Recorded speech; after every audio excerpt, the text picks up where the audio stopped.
ಕಾರಿನ number plate ಬಳಿ ಕೊರಗಜ್ಜನ ಭಾವಚಿತ್ರ ಇದೆ ಎಂದು ಆಕ್ಷೇಪಿಸಿದ ಪೊಲೀಸ್ ಸಿಬ್ಬಂದಿಯ ವಿರುದ್ಧ ಸಾರ್ವಜನಿಕರು ಆಕ್ರೋಶ ವ್ಯಕ್ತಪಡಿಸಿದ ಘಟನೆ ನಗರದ ಹೊರವಲಯದ ತೊಕ್ಕೋಟು ಫ್ಲೈಓವರ್ ಬಳಿ ಇಂದು ನಡೆದಿದೆ. ಇಂದು ನಗರದ ಸಂಚಾರಿ ಪೊಲೀಸರು ವಾಹನ ತಪಾಸಣೆ ನಡೆಸ್ತಾ ಇದ್ದ ವೇಳೆ ವ್ಯಕ್ತಿಯೊಬ್ಬರ ಮಾರುತಿ 800 ವಾಹನದಲ್ಲಿ ನೋಂದಣಿ ಸಂಖ್ಯೆಯ ಬಳಿ ಕೊರಗಜ್ಜನ ಭಾವಚಿತ್ರವಿತ್ತು.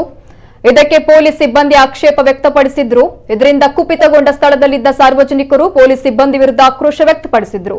ಕೆಲಕಾಲ ಸ್ಥಳದಲ್ಲಿ ಬಿಗುವಿನ ವಾತಾವರಣ ಕೂಡ ಉಂಟಾಗಿತ್ತು.